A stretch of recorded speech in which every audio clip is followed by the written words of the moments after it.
that I play are on those games. So I consider myself This call is now being recorded. okay. I consider myself an explorer both in the real and the virtual world. So what all I do in real world is essentially I travel a lot. I eat a lot and different type of foods.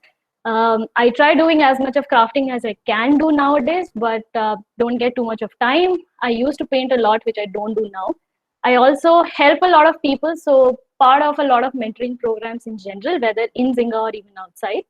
And part of an NGO called Camp Diaries, we started this thinking that all the underprivileged kids, it's probably better to give them also a sense of what all hobby building activities they can do. So Camp Diaries actually originated with that idea. I love Harry Potter, and that's why, or rather, I love J.K. Rowling. And then I read a lot of books, but mostly nothing which is non-fiction. So I read crime and thrillers more. Apart from that, from education and work background, I did my BPharm honors from BITS, moved to Dr. Reddy's where I worked for around 7.5 years, then went to this awesome place called IIM Bangalore. It's also awesome because it's really green and really beautiful.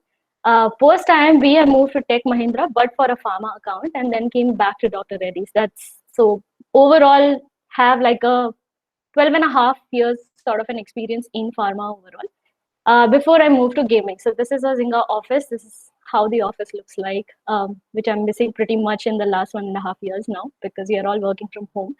So I am now in Zynga. So this is all about what I did or do in real world. Exploring the virtual world, actually, retrospectively, if I see, I started kind of playing games, a lot of games from the browser games when they started, which is from Farmville, which is 2009. And post that, things didn't stop. So these are 35 games in which I have spent a significant amount of my time. A lot of them are browser games as well as mobile games. And out of this, there are a lot of games in which I pay also significantly. So I'm a VIP player of certain games, VIP in terms of monetary value as well in a lot of these games. So this is about me, and let me take you guys through the journey of this whole thing about what all we'll cover or try to cover today. So the first part is why this whole hype about gaming industry. So we'll try to cover a bit about how the gaming world looks like, how was it, and how has it become. Then the family, which I call the family because they are the part of the group which actually makes all of this happen. So who are the people behind it? Getting into the door of product management, what all do you need to know before you get into that? And then what does the entire job encompasses of, right? Like what all do you do when you are in product management, and especially what all do you do when you are in a product manager in a gaming company? And then we will look at just one example, but one example of something called an alternate world, which I'm saying because the word gamification has become very prevalent these days. So what is that about? Why does anybody pick up those game design ideas and put it in their apps, etc.? So what is this whole gamification idea about? So let's start with the first one in terms of why gaming. So welcome to the gaming world. Now, I would like all of you to interact from here onwards. So I'm going to show you some pictures here, and you guys are going to guess what those pictures mean, right? So we'll start from the very beginning of how gaming started in general, right? So what do you guys think this picture is about? You guys can add it in the chat. I will be able to see that. Anybody, any wild guesses? Everything is fine. Yeah, it is a farmland. Any clue where?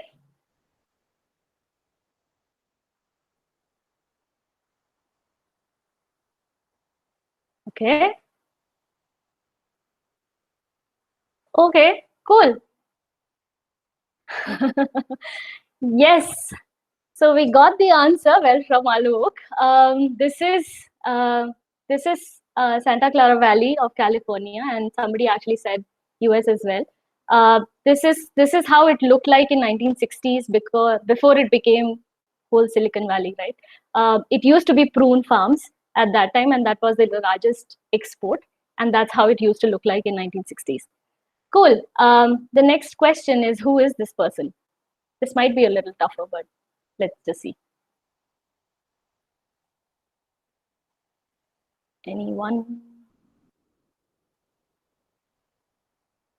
Yeah, that's true. Hello.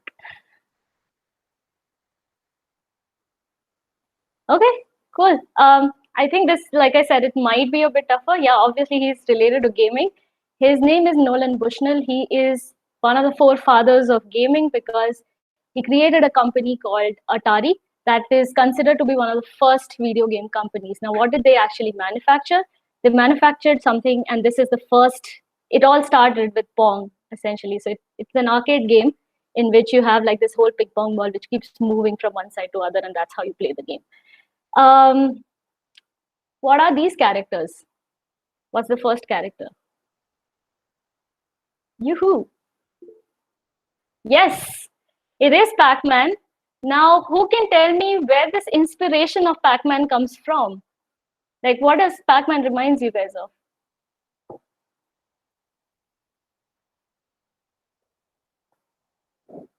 Yes, Anton, that is pizza. And that's how the idea of Pac-Man actually came into being. The designer, basically, his name is Toru Iwatani from Japan. He was tired of seeing all these violent games, etc. And so one day he was sitting somewhere and enjoying his pizza. And when the waiter took out like one of the slices, that's when he got the inspiration to make Pac-Man. And that's how games are made, like from the real life inspiration, right? So who is this character?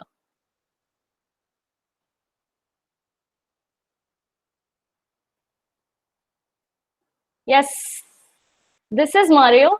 I'll move to the next one. Who is this? Correct. This is Sonic. The one who created this character is Sega. So you guys know, even if the background of the things are not known, you will always know which characters are these, and you'll always remember characters, and that's how. And now, if I ask a lot of these teenagers, they'll know all the PUBG characters as well, right? So characters become very, very important, and that's why games as well becomes very important for us. So these are the guys who ruled the entire gaming world from 1970s to 1990s.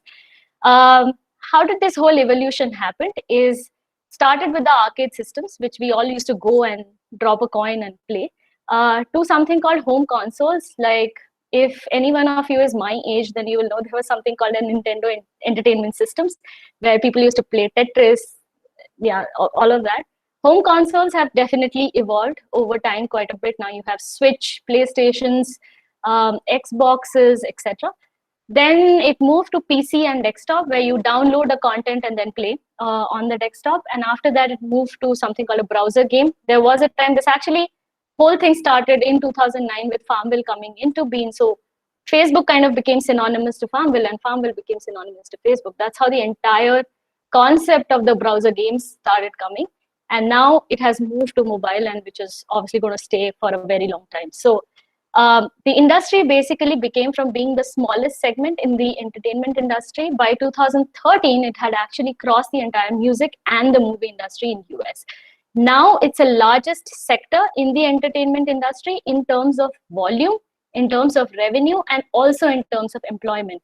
Right, the amount of people that a gaming company employs now is much, much, much larger than what even it was 10 years back. Let's move to let's move extremely forward and see how the whole 2020 section or the segment looks like, right, in terms of numbers. Again, I'm going to ask you guys for this. This is the current state. What is this number? If anybody has seen I think the hint here is anybody has seen the LinkedIn post yesterday will know this number. But what is this number?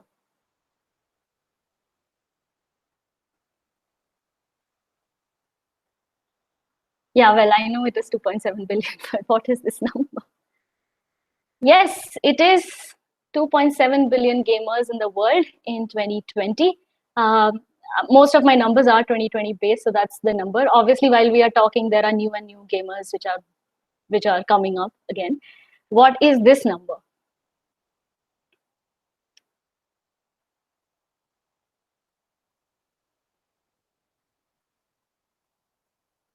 Anyone?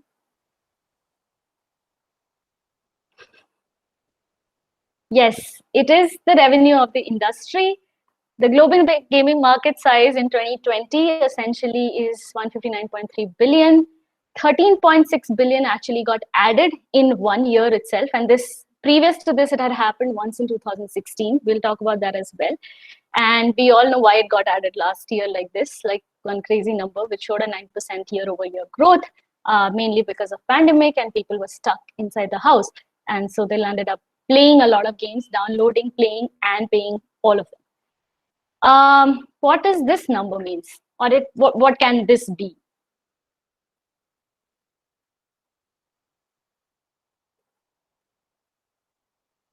Yep, so it's basically a 20 years journey of global gaming industry.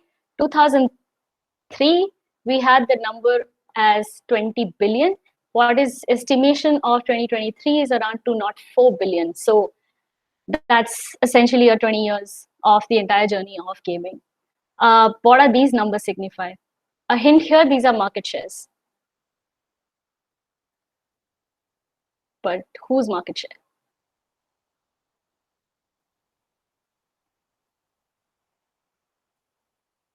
Yes, Shobit. These are mobile gaming market shares. Mobile games moved from being 40 billion in 2017, which gave basically 40% of market share, to 73 billion in 2020 and had a market share of 48%. They are expected to reach 117 billion by 2023, which will basically be 57% of market share, right? So in 3 years, you see, they will move 7% higher as well. 30% is basically out of all the gamers, that is that whole 2.7 billion, 0.8 billion people pay in games, or they spend in games actually. So it's only 30% of gamers that spend in games.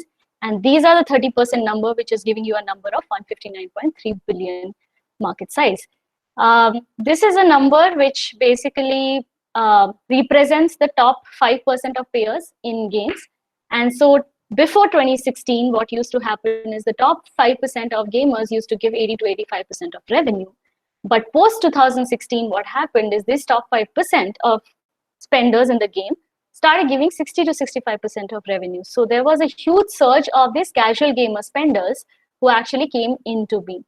Now, why did that really happen, right?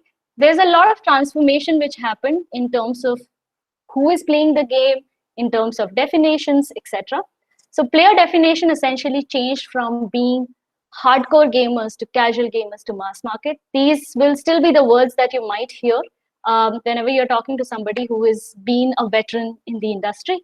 To right now, and these are 2020 statistics, to right now they changed essentially to being committed gamers, regular and occasional.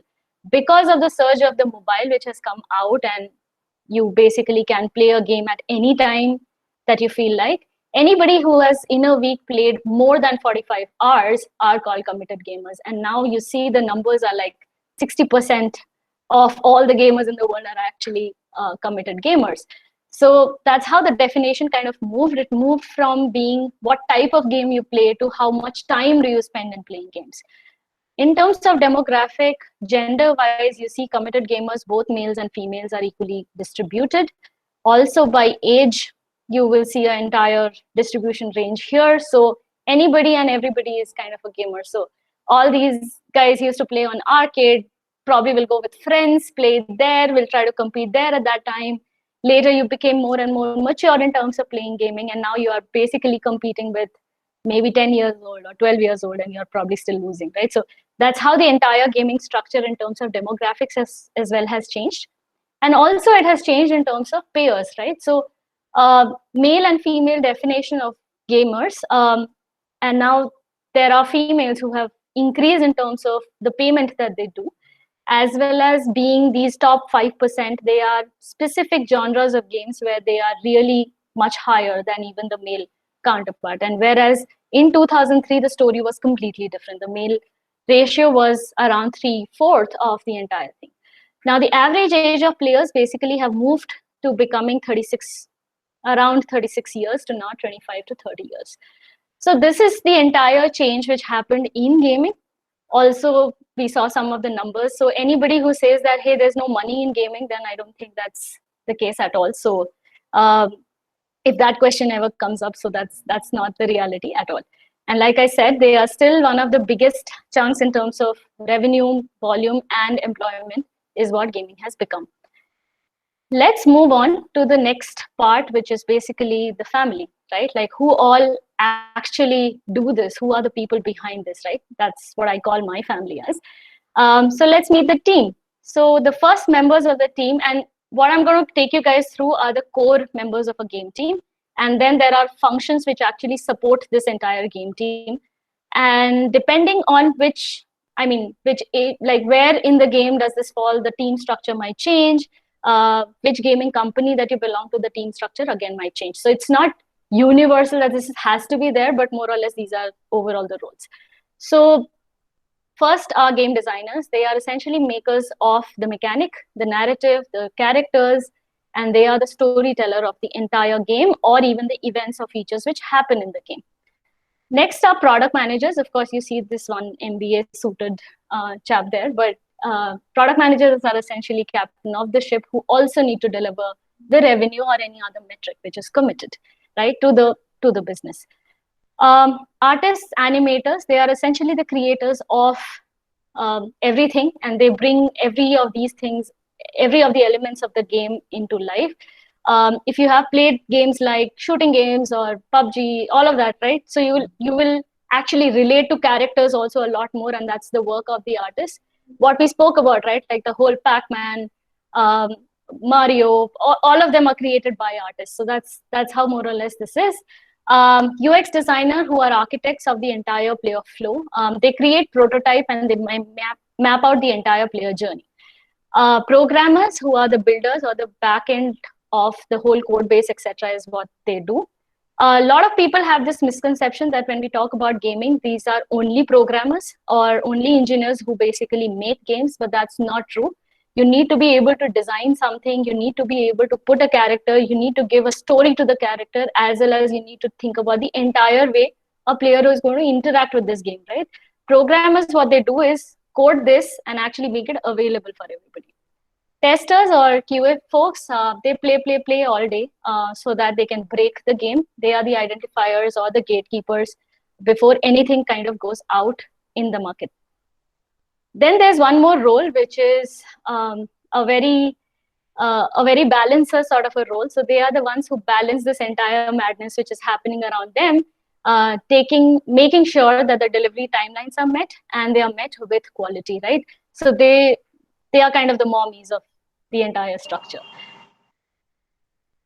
Cool. Apart from that, there are people who help the entire team. There are data analysts who actually work with product managers quite a lot in terms of understanding the data, building models, figuring out behaviors, etc. There are community managers who are basically looking at the entire social media structure, seeing what the players are talking about, or even doing the type of marketing. Then there is licensing teams. Licensing teams are different from the legal team of the corporate. Licensing teams are those, suppose like I'm making a game in which there is Harry Potter theme, right? So I need to actually reach out, maybe have a signature thing with J.K. Rowling or with Warner Brothers or with somebody else. So that's what those type of legal work is what the licensing teams do. Producers are kind of equivalent to product managers, project management, yes. Okay, then there are mathematicians in a lot of games like poker, slots, etc., where the entire design structure needs to be made with probability based, etc. Those are the mathematicians which help in doing that. Then there are account managers and user acquisition teams. Just give me a sec.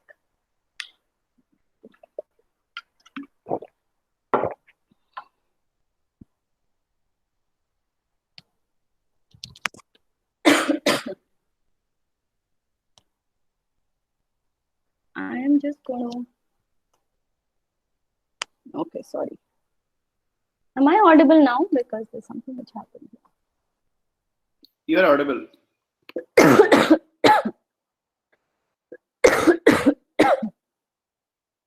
Oh, okay. You are audible, Aparajit. Yeah. Got it. I just got. Okay. Cool. And then there are corporate function and roles like HR, finance, IT, facility, and the legal team. So those guys are also there. So more or less the top ones are which are core to a game team. And then there are functions which support the entire game team. I mean, it's possible that one of those support functions may not be for entire game, like different game teams. They may be specific to each game team. So it depends again on how big is the game, where is the game, all of those things. Cool. So moving forward, we covered who are the people who are behind all this. Now we basically need to understand how do we get into the door. Now we are now going to, from now on, we are going to mostly talk about product management in general. Now, how do I get into the door? Because some of the people actually wrote a question, or they had this thing about, you know, how do you come to gaming? What do you need to do before that, etc. So I tried answering that in possibly one slide. Now, before we get into it, essentially there are a few things which you need to be very clear about. Is why do you want to get into gaming? What are you hoping to do there? And what working in gaming is and is not. Now, there are multiple misconceptions in terms of when gaming comes, right? Like there's somebody who had pinged me and asked me about, hey, you must be playing games all day, right? Well, no, you need, you have a revenue target to deliver and you need to work as well. So you are not playing games whole day. Second misconception comes is, hey, everybody will be smoking and drinking and chilling on the floor. Well, you also, again, like I said, you again still have deliveries to do. If you can do that with just chilling, I don't think that's possible. So it's pretty much of a job like any other job and in any other industry that we do. And possibly the third misconception which I heard quite a bit is, oh, you don't need to meet quality standards that much, right? But that's, and I'll be like, wait, aren't we, my player base is 2 million or 2 billion, right? How am I going to give them something which is not of quality? Like, will you like playing a game which has too many bugs, right? That's not the case. So obviously, quality standards are something which are met. So some of these things, you've got to be very, very clear on why you are joining and what those misconceptions, like as much as you can remove that, but better it is.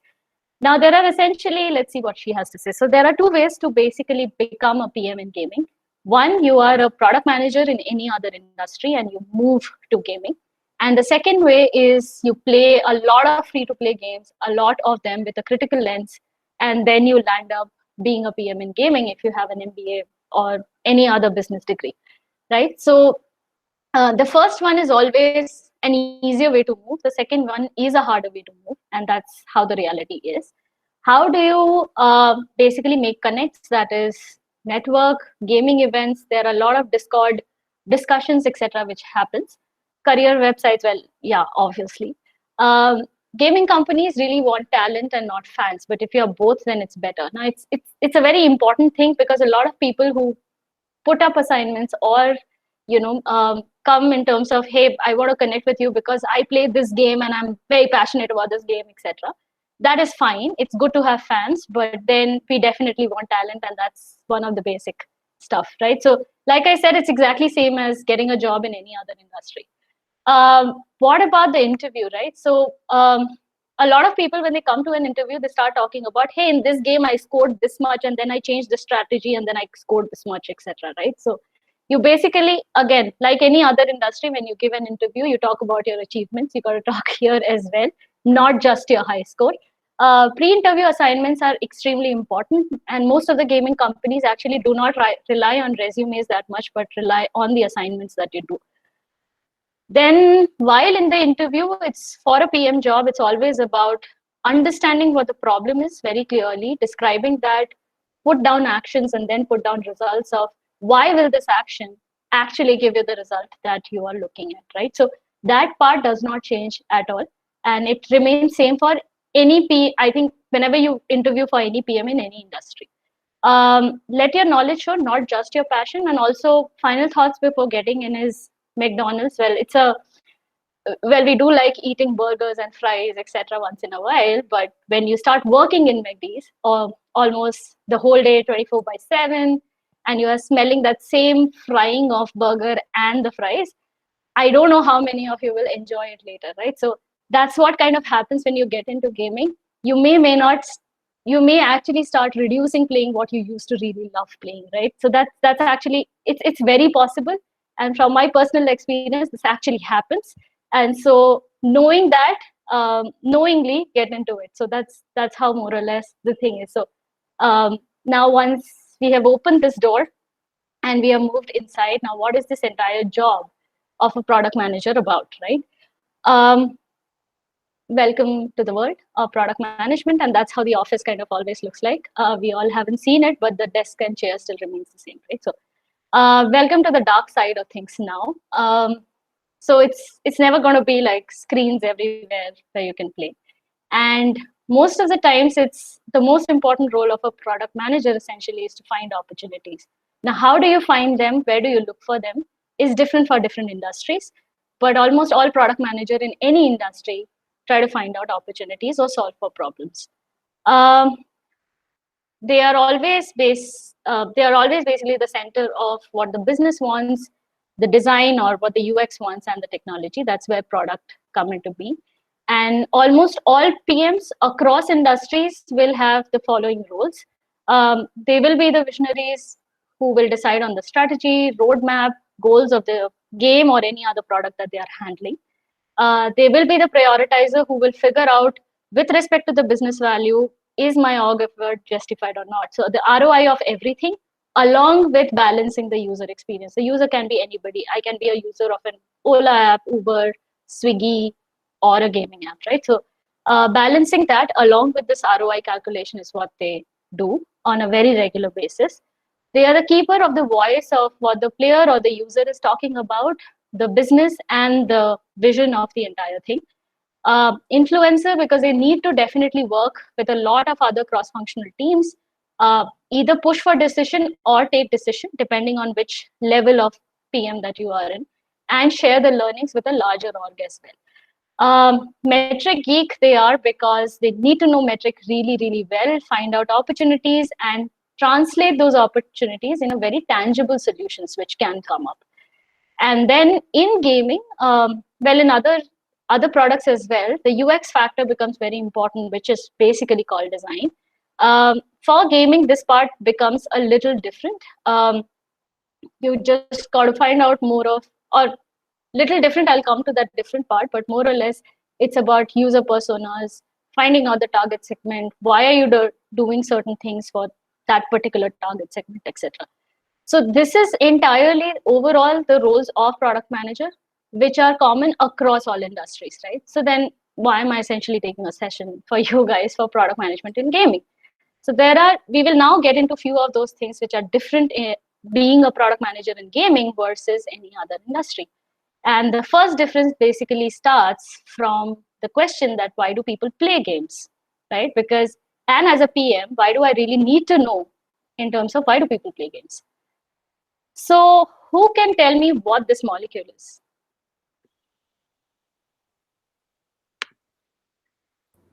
Dopamine. Yes. Okay, cool. So yes, it is dopamine, and that's a type of a neurotransmitter. It exists in everybody's body. Body essentially makes it. It's one of the hormones which comes from your central nervous system. It's also sometimes called a chemical that causes addiction. And a lot of papers which are available on gaming disorders, problematic users, and like gamers are generally called problematic users in research terminology, etc., have used this because or are considered this because of this particular chemical. Now, for a very long time, the idea was the addiction for games only happened because of that, but dopamine also does a lot of enjoyable things, right? So what does dopamine gives is motivation. It gives you options to explore stuff, learning and habits. So in all of these things is when our dopamine starts getting generated, and then you get into that groove more and more. So something which is repeatedly engaging is what games work on, as well as games are conditioned for somebody to zone out. Now, what does this mean? Is there are two theories which are going on here. One is from a professor called Skinner, and the other is Mihail. I don't think I can pronounce the last name of this guy. So there are two things. One is operant conditioning. The other is being in zone, or basically finding your flow. operant conditioning actually improves your voluntary behavior towards something by either giving rewards or by punishments, right? So what do game loops essentially do is they do it very well in terms of positive or negative enforcement through the reward system that they have. And what did Kyle said is with the type of abilities and challenges, you always, this is all behavioral science and it also comes from there.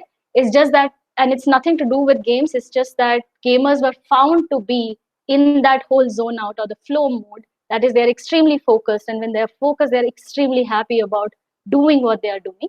And that's how the behavioral theories came into being, right? So with high challenge and high ability is what every game tries to get you towards. And that is the reason why people do play games. Now, why as a gaming PM do I need to know this at all, right?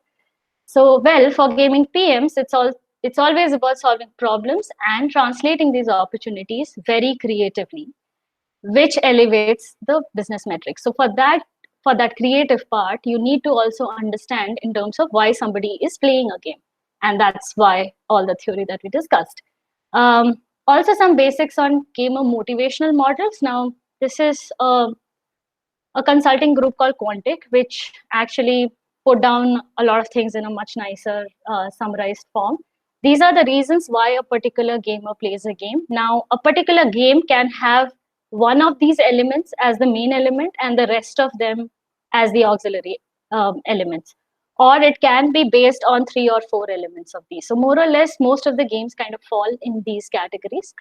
There is one more behavioral category which is coming up very, very strongly these days is something called loss aversion. So the pain that happens for me from loss is much, much higher than the pleasure I get or gain from any gain. So now, do I put this as part of a competition? It works really well with competition that we all know. But now a lot of games are also trying it without competition, right? So you basically are competing with yourself in a way that you lose with your own, either your previous scores or you lose from a mechanic where you are just selecting certain things. They'll put you in a place where you're just about to lose, which you don't want to lose, right? So this whole idea basically comes from there. Progress becomes a very important motivation overall because that's what releases dopamine and that's what keeps somebody coming back to game again and again. Start as a beginner, keep on advancing. So as and when I become advanced, this basically gives you this entire motivation model and will put you into a habit forming stuff. Multiple motivations which come from the gamer motivation and the rewards which basically enforces this whole positive enforcement loop. From there, now this is where PMs come and you might see this as like a very simple loop and think that, hey, the job seems very simple, right? So the game is basically made fun, then it becomes progressively harder, and then we put elements to aid that progress, right? Now, this is what PM's job is overall, but then it's not that easy because there is always something called stopping the progress. So you always have to balance between, hey, how much do I stop a progress, or how much do I put these obstacles for them to move forward versus a place where they can zone out, right? Because players are not coming to the game to pay in the game. They are coming to the game to play a game. And that is why only 30% are actually going to pay as well. So you don't want to disturb that idea of them zoning out and completely being engaged with your system. But you also need to make either a revenue or it is targeting some other metric. And you basically need to increase both of them as well. And so how do you design this whole process of how much of a progress do I do versus how much of zoning out is needed? So that balance is basically what a PM in gaming does. Let's take you guys through a very traditional game, which is turned into mobile game, and I'll try to answer or take you guys through this entire process a little bit further. The game that I'm taking is Ludo. I think almost everybody has played the game, I'm hoping. So that's how the board game Ludo looked like, and I have picked up, though there is Ludo King, etc., I picked up Ludo Star for the explanation's sake. Some disclaimers, all the data which are put here are imaginary and only for illustrative purposes. I have no idea what their actual data is. So this is all imaginary numbers. images I have taken is from the game for explanation. And the interpretation of anything that I'm doing here is completely personal. So I have no idea why did they use certain mechanic versus something else. This is what I think is why they would have done that. Cool. So story from data. So that's one of the work which a PM in gaming does, is try to find out the story from looking at the data. Now, looking at this data, what do you guys think are the actionable insights that you can draw?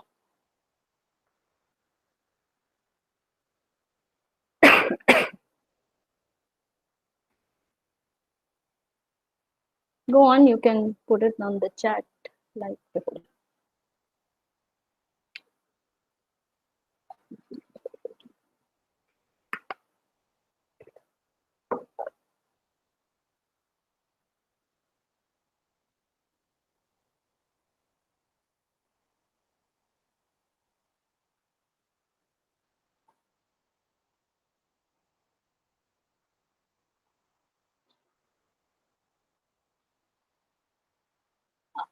Before that, is everybody clear on what P80 value means?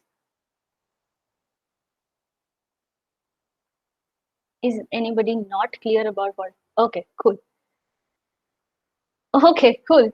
So average, I think everybody knows, right? Overall, you see a number and then what the average is.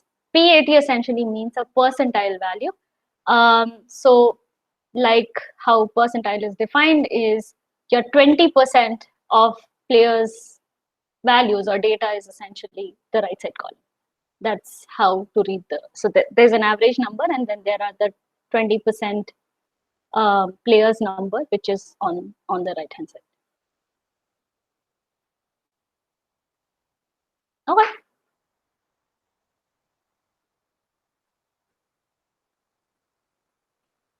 Cool. I think some of you wrote up down versus session time, but then, okay.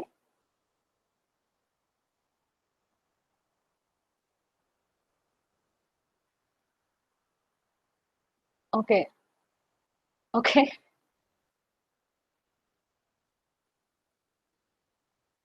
Cool. Okay. So I'll move forward in terms of overall what this means.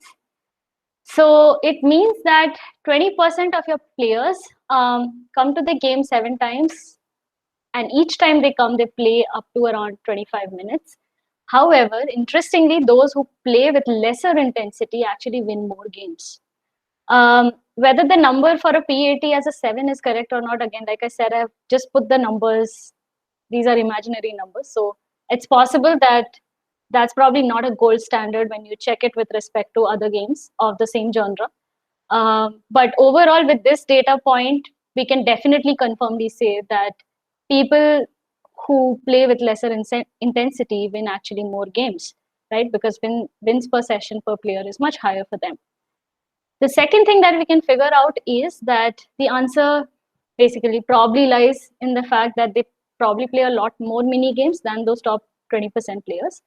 And also the highly engagement, considering number of sessions and each session time, these 20% of high engaged players are also payers. That's how their ARPU, which is average revenue per user, is higher. So with all of this data that we know, what can we conclude is if we could push the high engaged players to play more of those mini games, we are likely to probably see a higher game satisfaction and as well as a higher revenue. So the previous slide had only data, and what you figure out from the data is essentially this, and that's the story which you will go with. And that's what is one of the primary work of PMs to do, is to look at a data and basically figure out a story after that and find out if there are opportunities area to work for. Also, there are a lot of problems, etc., which comes from player verbatim, right? Suppose you're seeing this data that 40 days after launch of the game, the retention on the D1, D7, and D30 were these, and after 6 or 7 months of the game, these are the numbers. So the problematic number becomes this 4, right? And then your community manager calls you and says, hey, there are people complaining about the game. And what they are saying essentially is I don't want to play, I'm quitting because I don't get sixes at all in the game. Then somebody is saying, hey, this is very hard because I'm not winning at all. And then there are those emoticons where people will send me and they keep teasing me because I'm not winning. So I'm not liking this experience. I'm not going to play. So, hey, though D1 and D7 didn't show that much of a drop, why D30 players are not going to come? Like, why is the retention low when it comes to D30, right? So your first work as a PM is going to be, is what people are saying, is it true or not, right? Is it true that players are not getting enough sixes in the game? So we go for something called a little guessing part. How many times a player is getting a 6 in a day, and is that enough? Again, like I said, numbers are completely imaginary. There might be something wrong here and there, so just sorry about that. So we basically start making a funnel in terms of seeing what actually is happening, right? Is it true what players are saying, or is it not true what they are saying? Now here the numbers basically, like you probably saw earlier, there are multiple other games like Snakes and Ladders, etc., that you can play in the app. So I'm considering, say, 80% of those players who log in every day kind of chooses Ludo. Number of times a Ludo game is played per player, say, is 5. You basically calculate everything and you realize that out of the times the dice is rolled in an entire day, only 9% of times is what people get sixes. Now, how do we know all this data? There is something called stats that a PM only decides to put it in the game or in the feature. Is those metric essentially, or those data points which you will look at post something has gone out in the game to analyze your data. So those are called stats, and that's what PMs put it in the game, like I said. So looks like only 9% of times is people getting a 6, right? So obviously there seems to be a problem there. The next steps can be, hey, are the win rates low? Is it just happening to top players? Is it happening to all players? Are there bugs, issues in the logic, etc.? Now, well, we are not solving the problem here. So what matters essentially is the approach and the structure. So we are not going to solve anything here. Like I said, again, it's illustrative numbers. So we move ahead from here. So that's one of the work of PM as well, to first find out if what players are saying is correct or not, translate them into numbers as much as possible, and then find out insights from there. Winning also in Ludo kind of depends on, if I map it with the gamer motivational models, etc., that we saw, Ludo kind of goes into all this aspect of competition, challenge. You also put a little bit of strategy in terms of understanding whom and when to cut, which of your things to play, etc., because you have 4 things which you can play or move around with.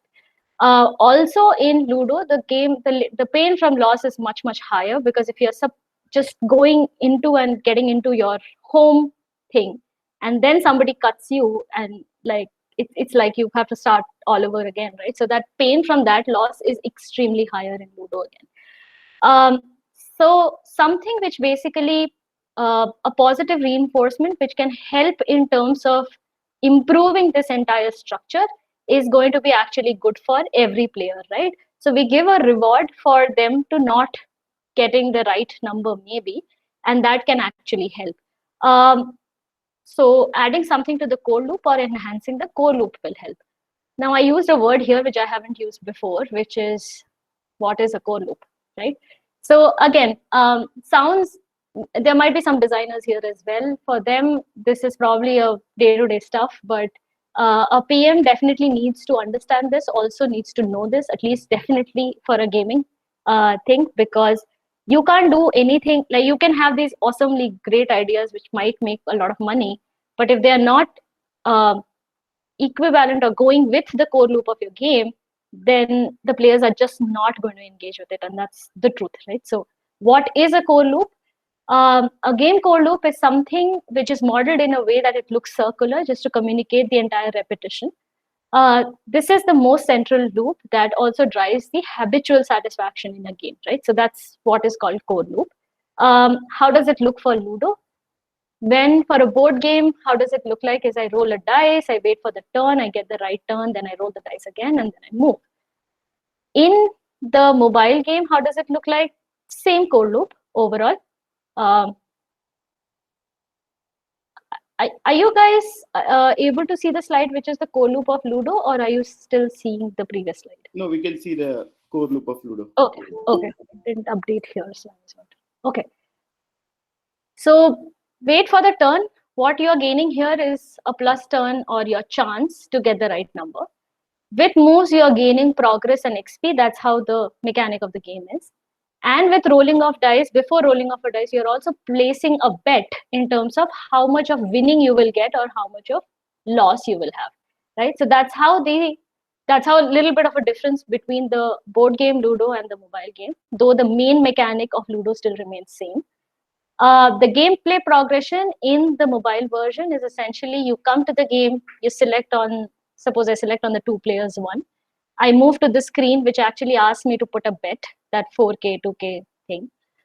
Then it searches for an opponent for me, and then it gives me the game board, which is the traditional Ludo game board. There is now, why were we really discussing all of this? It is because people said they are not getting the right number, they're not winning, or they're not getting sixes, right?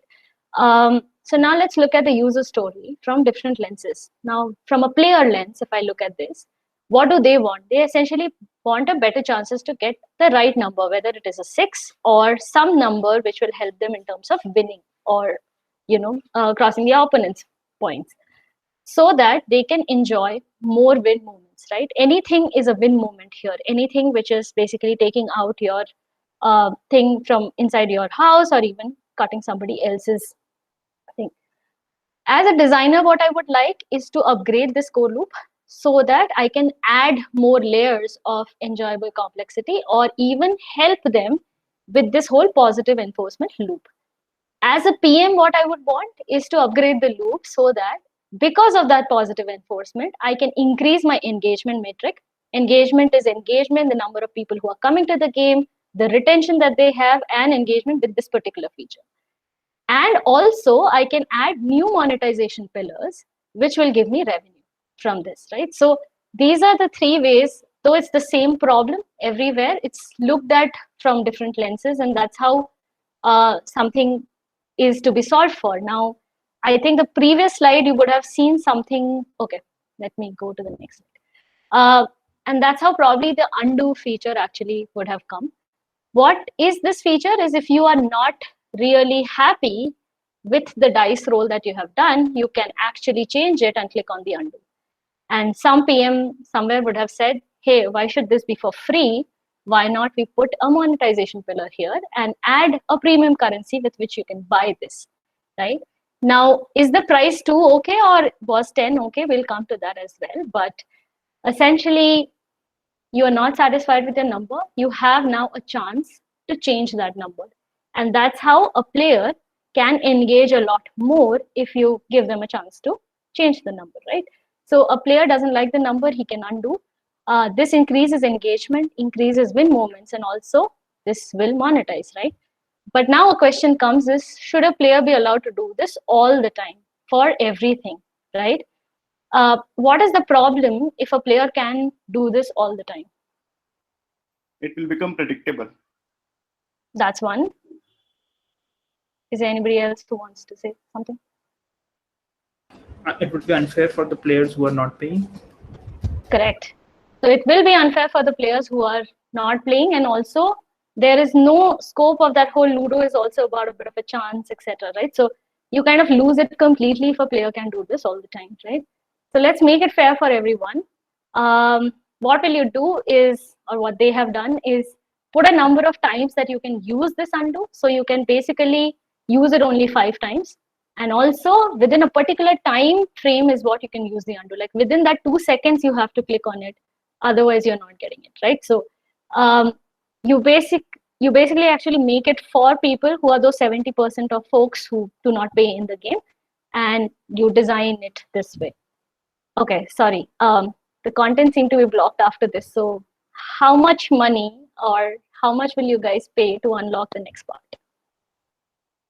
It's actually not done this way, but because I'm presenting, I had to do it this way. So I'm kind of making it this way. So you can choose any of the numbers.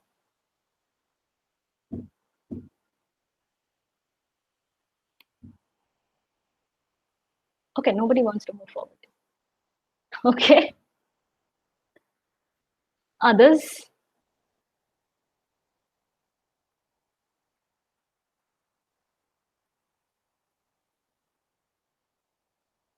Okay.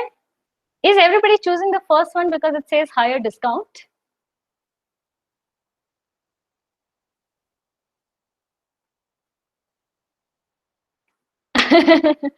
Yeah, well, so what did I, okay, most of you guys said the first one. So what is it that I'm doing here? Apart from being a very greedy PM and saying, hey, you can't see the next content, you have to pay. But apart from doing that, what else am I trying to do here? You're giving some straw options. Yeah, so that's one. So like I said, it's kind of not done like that because I can interact with you guys and I'm presenting, so I can do it this way. What is generally, and how it's generally done is because I can't see the 2 billion or 2 million people who are part of my game, I will blindly put them in all these 4 variants and see at which point they actually convert and they actually pay to unlock the next part, right? So what I just did is ran a very basic type of a pricing experiment. And so welcome to experimenting in gaming. And that's another very big job of a PM in gaming that they do. They always do something called A/B testing. There are things that we need to be very clear about before testing is what am I testing? Why am I testing? How will it be tested? What will a success look like? And how will I measure that success, right?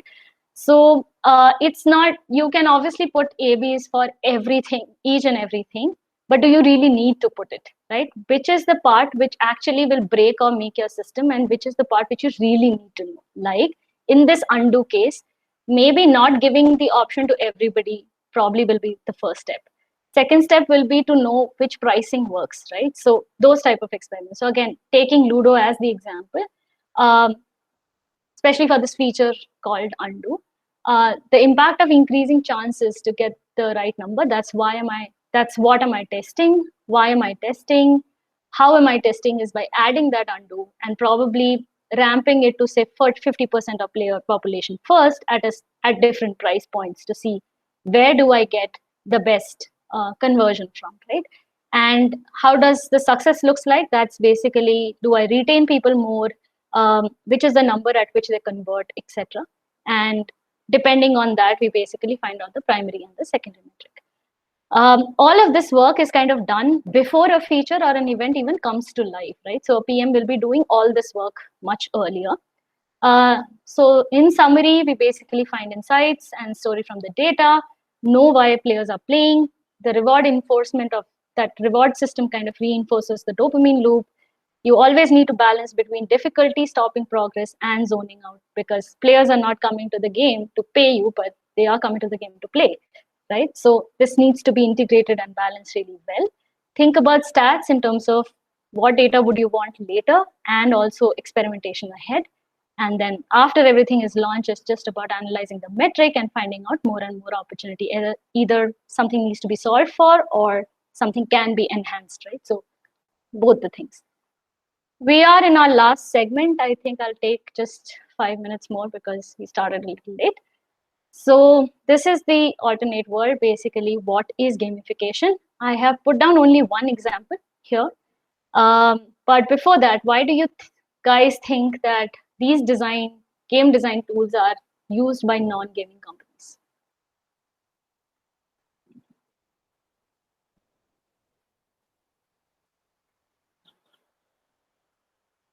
Cool. Okay. Apart from engagement, there are a few more, but yes, definitely increasing engagement. Giving some sense of progression because we saw how the entire progress system kind of makes you high on the dopamine and the loop kind of keeps on going on. So gives you that sense of progression. Integrating a lot of social elements to it. Product freshness, which, yeah, somebody actually wrote it, it'll otherwise become boring. So keeping the product fresh and increasing customer retention in terms of how many times do they come and interact with your app. The example that I'm going to take is GPay. I think almost everybody would have used GPay. Well, hopefully you guys remember last year they came up with this awesome thing on collection during Diwali time. There You can collect diyas, lanterns, rangoli, all of those things, right? And if you can't collect it by yourself, by just paying, you can gift it to somebody if you have extra. Also, you can request for it from somebody. So it kind of integrated the whole social system also pretty well, because you will end up sending it to people in your mobile numbers who are actually not using GPays, right? So they would have acquired people as well through this entire structure, right? So this was something which is again, very basic game motivation, which is essentially collection system that we call it. They did that along integrating it with a very strong social system. So what all metric do you think got impacted with this? Just quickly, 2 seconds.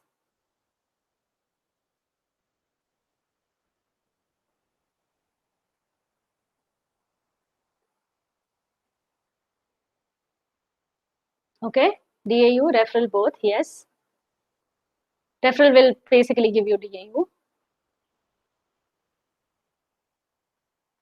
It increased frequency of payments, yes.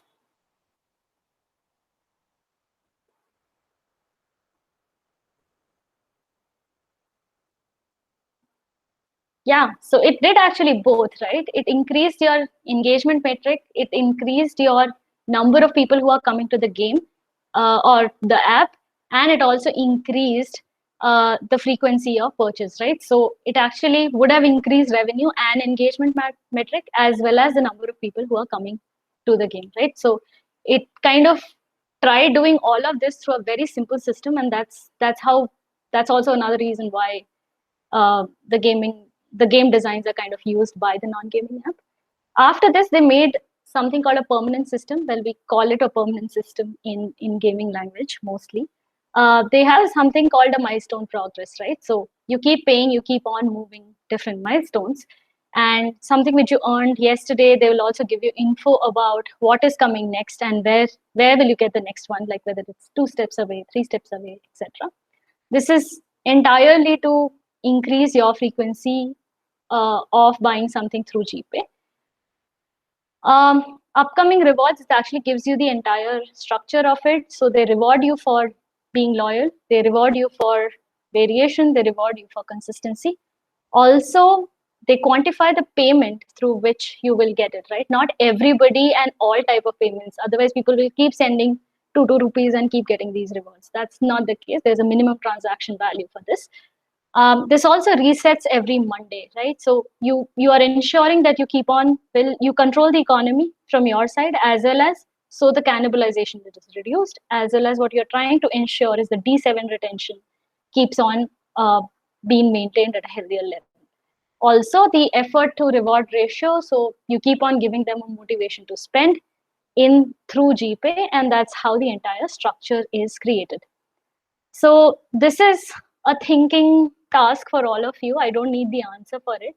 In terms of what metric do you think got impacted, and also if you have to design something to bump up the revenue of this permanent system, then what will that be, right? And create that flow, etc. So think about this. We are closing here. Thanks a lot for listening.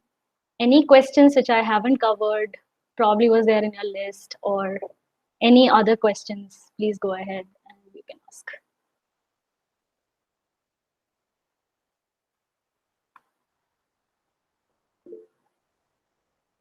Go ahead, Alok. One question.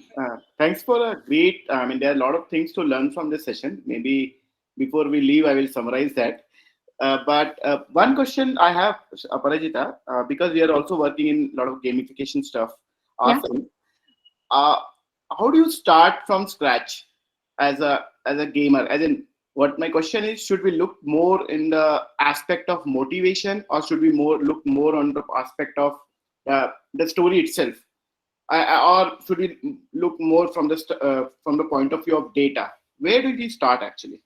You actually start from the motivation point, because nothing else will make a sense. I mean, data is something for which you need to create a structure, and you get the data later when people interact with your system, right? Mm-hmm. And after that is what you can analyze that data and see, hey, if I want to make enhancements or not. But in the first part itself, like before even getting there, the first part is either do I start with the story or making a character, or do I start with actually putting down pillars and seeing what is it that my app will actually target, correct? Mhm. So the better way of doing it is not start with the story, but start with the pillar, because once your pillars are pretty strong and you know what motivates somebody, um, your story can definitely be made. I mean, the narrative should not become most important when you are building an app. So while you're building an app, your backbone or your pillar should be much more stronger, and then narrative can be put on top of it. Sure, sure. It means initial some experimentation will also help to understand the Yes, motivation, right? yes. So how we do it in games is we do something called concept testings. You basically make, like, you can choose different motivational pillars, and then you make very small concepts of those. Reach out to people and say, hey, which concept do you like, right? And people will choose which concept do they like, and then you build some system on top of that. Or sometimes what happens, like how the whole iPhone thing is, right? Like, people don't know what they really want, but when they see it out there, that's when they start wanting it. So you can also decide things according to that, and make yeah make the entire module. Got it. Thanks, Apaja. That really helped. Okay.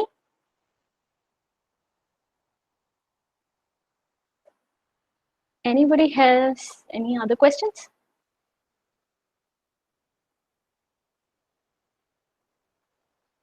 I know we are a little over time, and One quick question, Aprajita. I think first of all, a great session. So you spent a lot of time in, I think, more on the pharma side, and then you moved out towards gaming, right? What yes. are the first few challenges that you might have faced while moving across? Okay, the first, there are 3 or 4 points there. So one of the biggest challenge, I think, was also in terms of the culture. Pharma is very serious place. You guys go. I mean, I was in BD for very long, so we used to go wearing suits, and you're talking in a very politically nice survey, etc. And the way people are here are, from a dress code point of view to the language that is used, is everything is very relaxed and chill. So gaming as such is very accepting and a pretty open culture in general. So that's how it is.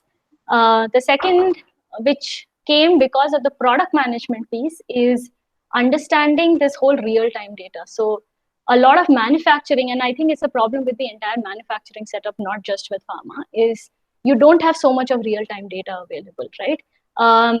You basically are going to get sales data of this quarter, next quarter only, or any other data that you want, right? So you're not going to get anything in a very real-time fashion. So how do you really read this real-time data? Because there's no dearth of data here, but interpreting that data becomes very important, as well as you've got to do that really fast as well to understand things. So that is something which was very different. And also, I think a very unique problem which pharma gives is you always plan. Sorry, I don't know why is this. Okay. Is you always plan for something which is 7 years away, right? Like, if I have to launch a molecule 7 years later, I'll start thinking about it today. Do I have a patent landscape? Can I really infringe, not infringe? How do I make this?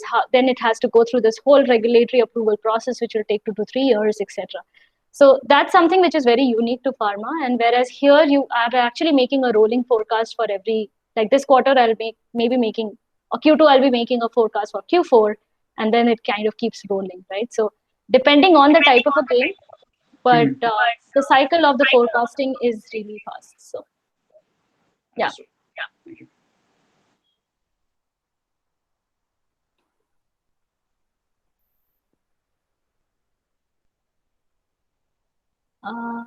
I would like to know the qualifications needed.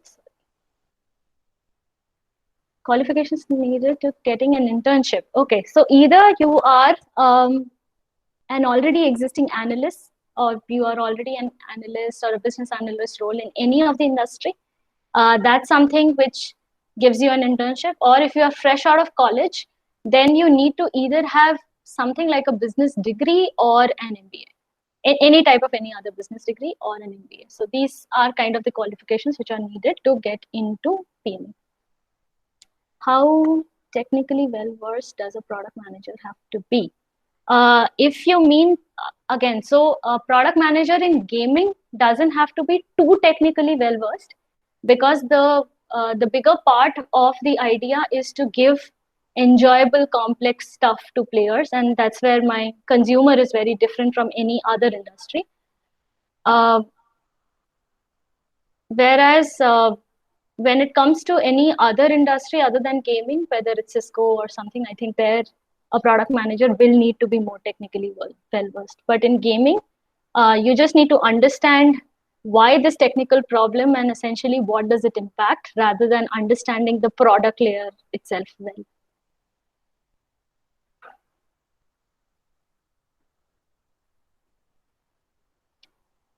How do you identify the relevant metric for a particular feature or a game? Okay, so you identify the relevant metric. I mean, that's the job of the team. That's how you figure out. But you essentially, some of it will be given to you, or when we are deciding on a roadmap of a game, we basically will figure out that, hey, these are the metric that we want to focus on, right?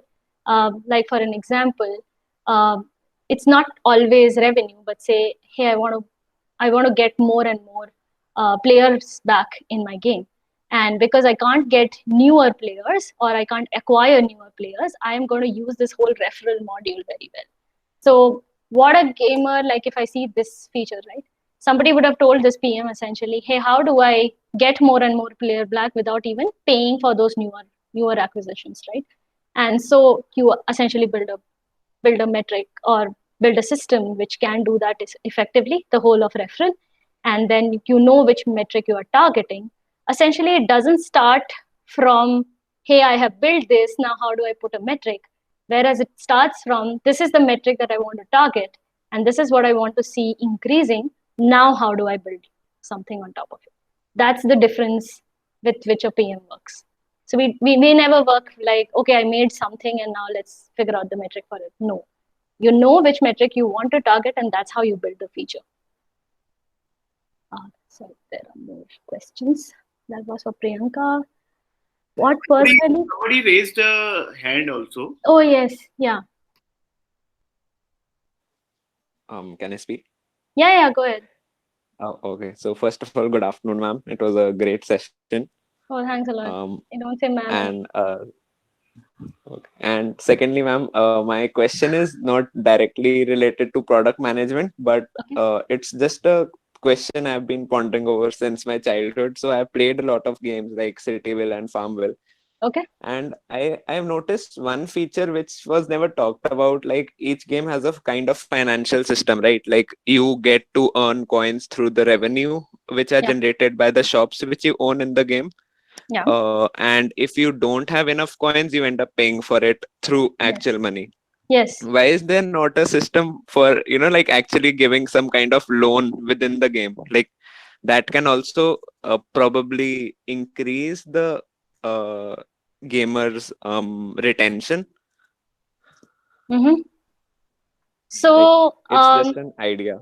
Yeah. So I'll give you the answer of that idea. Well, it is not done as a loan system, but something is now done in almost all games, something called a subscription system, where you pay like any other subscription, right? How the Netflix subscription works.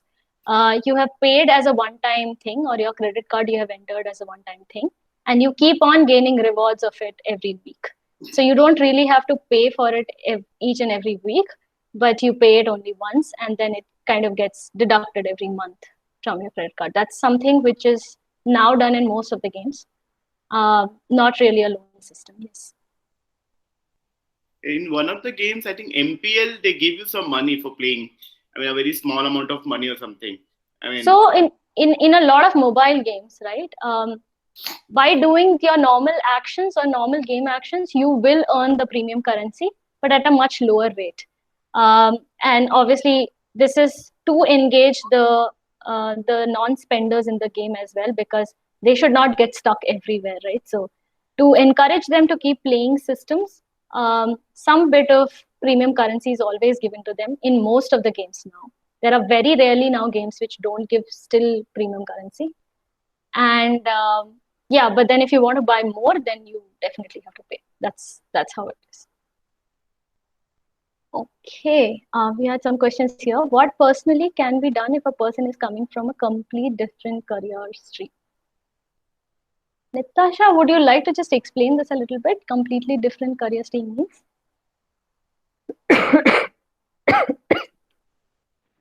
Yeah, so my point of view is like if I'm coming from a finance background and if I like gaming and also I want to move somewhere in product management.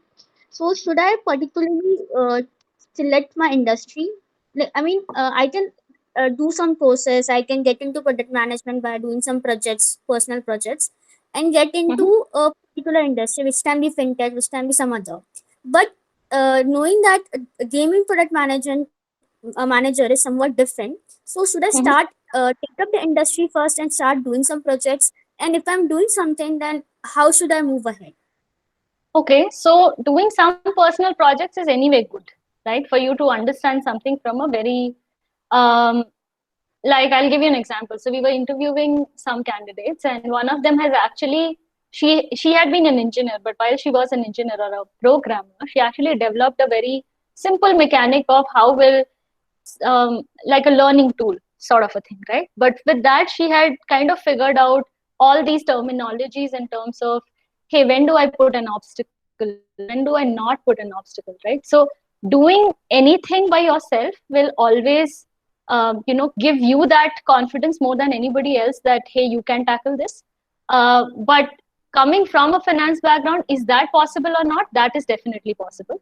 Like I said, most of the gaming companies do not rely on your resume that much.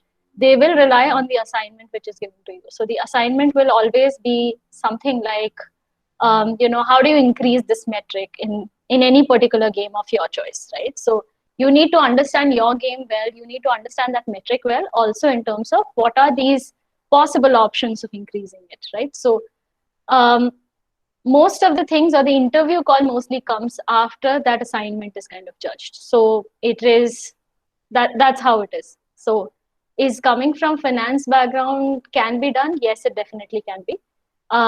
Do you really need to learn something extra? No. If you play a lot of games, try to play them a lot more critically and see, if I am playing it this way, why am I really playing it this way, right? What is the game asking me to really do? If I don't have this, but I have something else, then how will I play? Will my gameplay change? Right? Stuff like that. So you start looking at your interaction with games in a lot more critical lens. So once you start doing that, I think the rest of the pieces kind of fall in place. But is there any course or certification needed? Not really. I think somebody actually asked this, if any certification needed, but yeah, no. How big is cloud gaming going to be? Will it operate? I think I answered. Did I answer your question, Nitish?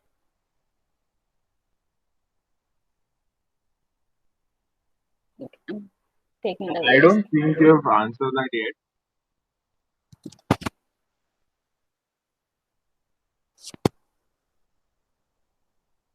Sorry. Natasha, did I answer your question? Yeah. Okay, Yes, sir. fine.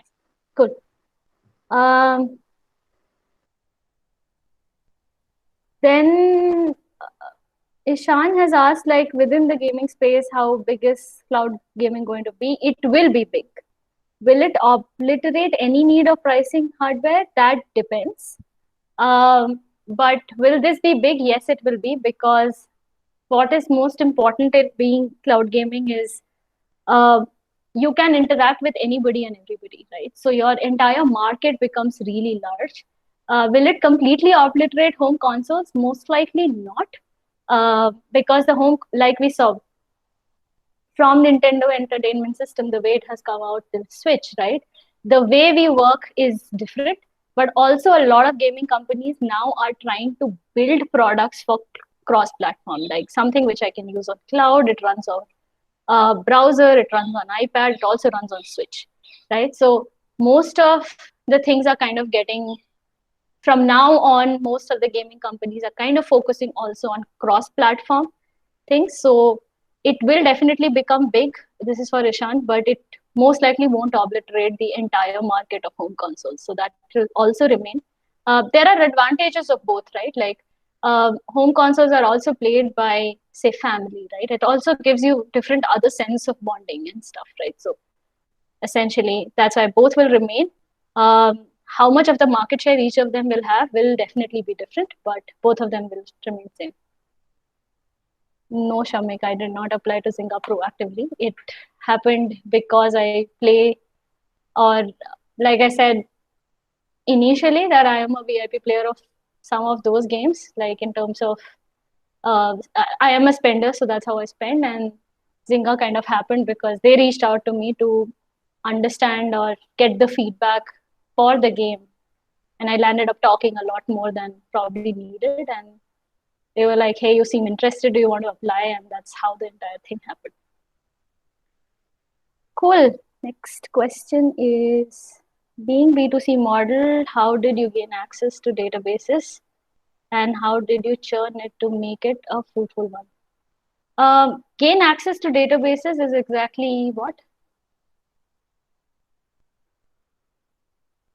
This is for Manish's question. So what do you, Manish, mean by gaining access to the database? Customer's choice. How did you got that into data, and how did you convert it? Yeah. Oh, okay. So the data is always, so if you play mobile game at all, right? When you open it, the first thing it asks you is, do you want to sync it with Facebook or with any other platform, or you want to play it as a guest? Some of them will give you that choice. Some of the games you can't play because you should be logged in into Google Play Store, and then you can play the games, right? So what games don't do is make an arrangement with you on a player-on-player basis. But what they do is, like, either Facebook or Play Store or iStore will have an arrangement with the users, right? They can use their user data in any other form, etc. So those type of this thing about, hey, you can use my data is already given by the players to, say, either iStore or Play Store or to a Facebook. So player related information, you basically get it from there. What the game teams do is, or rather what the PMs do is, when somebody is interacting with your game, right? Where does he click? Where does he go after clicking that? How, how many times do they come to the game? How many times do they load this? Are there glitches coming in? Like those type of data points are added by game teams for a specific game. And they will get all this data other than the player ID or the player information, and that is the arrangement with the Apple Store or Google Store, etc. What we don't get now at all is the place that they belong, all of those sensitive information, which is not available with a gaming company. Mostly what will be available max is probably the ID that they have created when they have actually logged into the game. Any game that you play, and if you have logged into any game, it will give you an ID, and that will be your unique ID. So instead of having names, etc., you will always be represented by an ID, and that's what the gaming companies will know about you. Okay, so assuming that the most of the players are of young age, and so you design accordingly the plans or whatever features you require, right? So player age group is also one of the components, but mostly the way games are designed is, like, this will be done when initially you are designing a game in terms of for which player base are you making, etc. And that's how the genre of the game might differ. But when all this is done, and later when you are trying to find out, though age and gender of a player matters a bit, but what matters later once the game is built is in terms of seeing metric, seeing which one do you want to target, and then making something on top of it. Because your game, unless it's a very new game and you are still getting more and more users and you don't know really, and they are fluctuating between being 15-year-old to a 55-year-old, that's when the problem comes. But most of the games, once they come out, within 3 to 4 months, more or less, what type of a player base that you are working with, because you would have known already that when you made the concepts, right? So for sure, within 2 to 3 months, you are very sure about which player base is this. So if it's a youngster player base, then your game itself will be based like that. If it's for an age group which is 50 above, your gameplay will be very different from what it will be for a 15-year-old, right? So later on, when you build features on top of it, you don't really look at you do look at the player base, but you don't really, at that time, you're not making a feature for a 15-year-old if your game already has a player base of above 50, right? What you are then doing across genres is trying to figure out which metric will you focus on, which one should you improve, which one should you not improve, etc., and then targeting that metric and making a feature or an event based on that metric. Thank you. Thank you. Okay. Thank you. Do we have any more questions?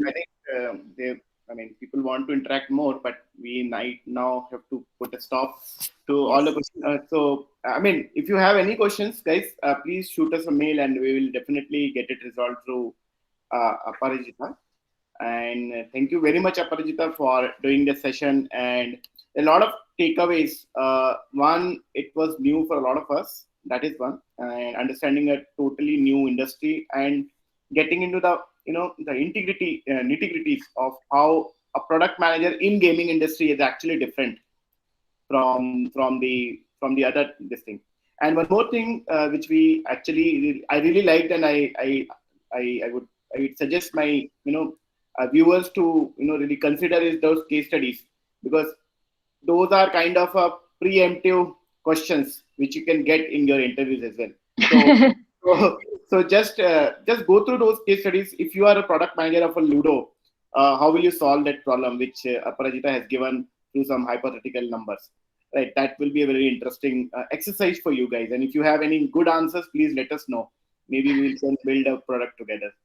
Great. So thank you very much, Aparajita. Very helpful session, very insightful session, and I'm sure this Saturday or Sunday or this Saturday, spent well with this session. So thank you very much, and I look forward to having you more sessions and mentoring a lot of more students to channelize their creativity, energy in the direction of games and product management.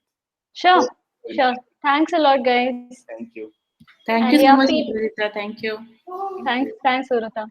Yeah, shoot out questions to Alok and Suruta, and we'll figure it out in terms of how to answer. Sure. Thanks, guys. Yeah, bye. Have a rest of the happy weekend and chill now. Okay, bye. Bye, guys.